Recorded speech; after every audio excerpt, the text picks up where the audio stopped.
The Living End played for us earlier, and now it's time to repay the favour as they are formally and finally inducted into the Hall of Fame. Here to do the honours is living rock god and Hall of Famer himself, Jimmy Barnes. Let's talk about the Living End. Trying to pigeonhole the Living End has become a bit of an obsession with the music writers in this country. Are they a rockabilly band? Sure. Are they a hard rock band? Definitely. Are they a punk band? Fuck yeah. Some people even call them a reggae band. I personally think that that's pushing it a bit too far, but there's definitely some reggae influences in there. The truth is, this band are a combination of all the above. They rock, they swing, they thrash, and they still groove while playing all these various styles of music at breakneck speed. They're not a band for the faint-hearted. They're committed to their craft, as committed as any band I've ever seen. Chris, Scott, and Andy push the boundaries of rock and roll every time they hit the stage. They're never satisfied with good enough. For the Living End, it's all in or it's nothing at all. It's put up or shut up.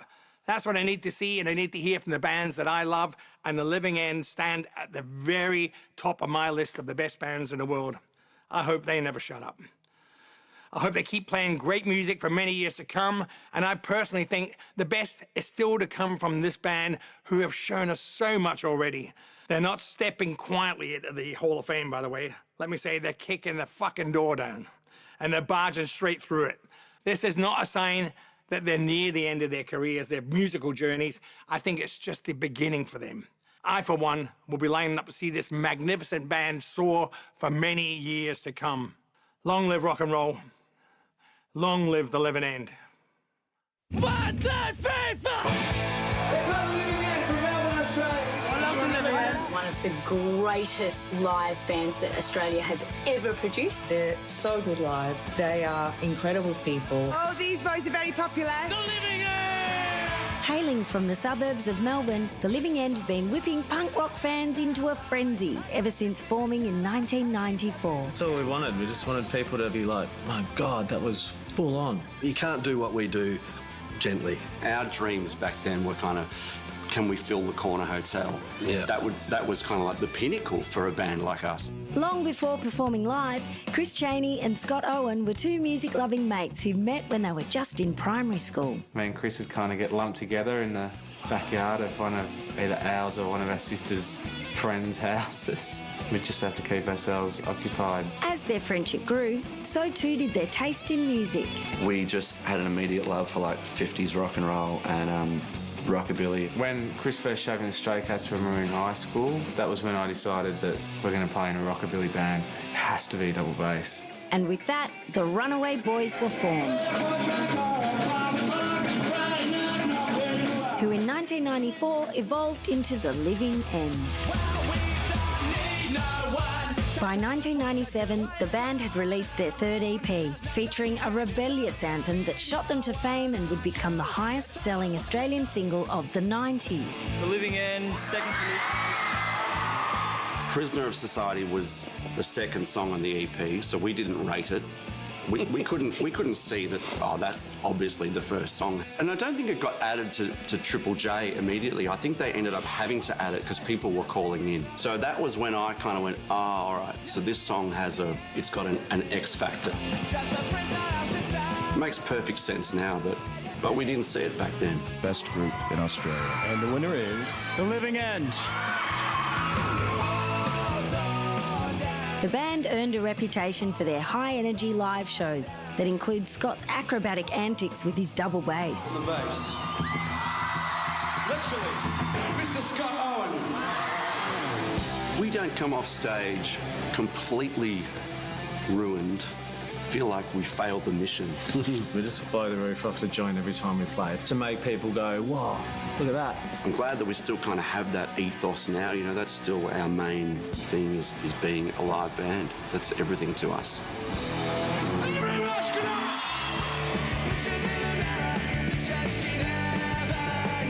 In 2000, the band rolled out their sophomore album, and after an intense international promo schedule, their drummer Travis Dempsey called time, making way for Andy Strachan in 2002. Our new drummer, this is Andy!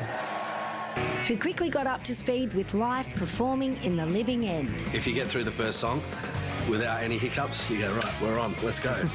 It turns from this anxiety into, this is the fucking best moment of my life.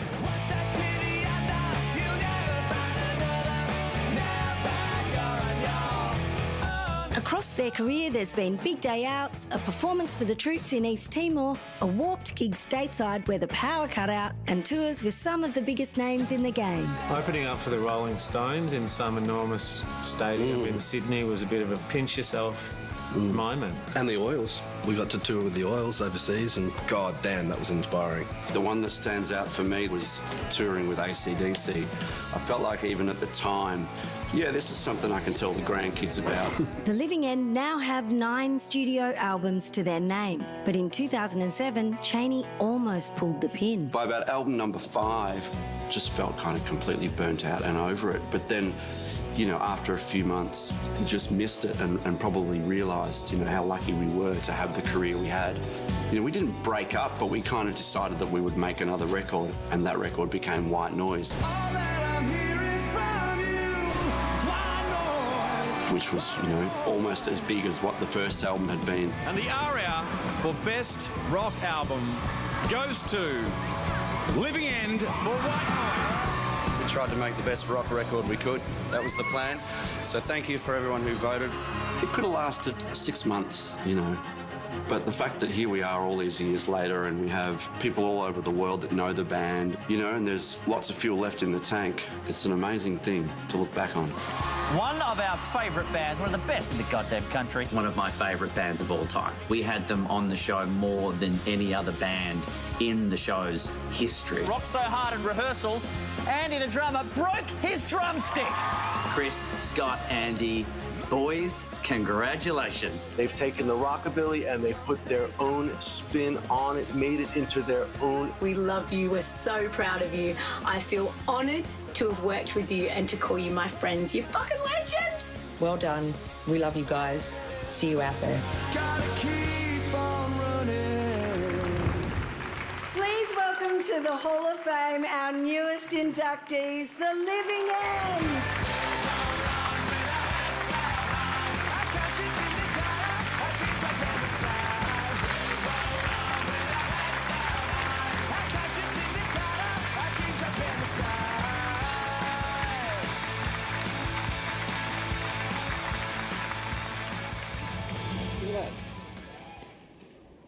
Thank you. Good evening, friends. Wow. I'd like to begin with a quote, actually, from the Sydney Morning Herald. Mark my words, there's not a chance in hell that we'll still be playing Prisoner of Society when we're 30 years old. And you can quote me on that. Well, we're all 51 years old now, and we literally played it an hour ago. The three of us stand here tonight not just as musicians but as genuine music fans. We're very aware of the amount of amazing artists that this country has produced, many of whom are deserving of this, which makes us all the more humbled and grateful and honoured to be standing here tonight. So thank you, ARIA, for this incredible recognition. When you start a band, you just make it up. You just make up the kind of band you want to be. And we just dreamt this whole sort of thing up. And if you're lucky, you find like-minded people who walk beside you to make that dream a reality. Our journey from obscurity to becoming known was a really long, slow burn, as you can see from that video. But it was the small victories along the way that we're in it for. Being inducted into the Hall of Fame does not fall under the category of small victories. We are incredibly grateful for this honour. There's so many people that have helped us along the way, and there's just way too many to name, but you know who you are, and please know we're incredibly grateful for your contribution. To our amazing road crew, past and present, thank you for always going above and beyond to make every TLE show the best that it can be. We'd like to acknowledge and sincerely thank our past band members, Joe Piripizzi and Travis Dempsey. Andy, Di, Kirsty, Al, and our agent Evan, thank you for all you guys do behind the scenes to keep this band moving forward. To our family and friends, it's been your support and sacrifices that have made it possible for us to do all of that. To my wife Emma, thank you for your unwavering support and belief in me since the beginning, and for pretty much single-handedly raising our two daughters, Charlie and Scarlett, who for the first 10 years of their lives thought that their father worked at the airport. To our number one fans, our parents, Jeanette, Laurie and John, thank you for sharing with us your love of music. And to my mum, our unofficial first manager, for mailing our demos and typed up newsletters out to our early followers, all 33 of them. Last but not least, to the TLE fan base. The community you guys have built and the support you've given us has given the band a life far and above beyond anything we could have ever imagined. The joy of playing in this band is a light that's never dimmed for us, and we've never lost sight of the reason that we do it. Free beer. It's true. It's true. It is actually true. It is. The music. Of course, the music. Writing songs, making records, and that feeling of walking on stage and playing every show like it's our last. And that's why we started. That's why we still do it. And that's why we'll keep on doing it until we drop. And you can quote me on that. Thank you very much.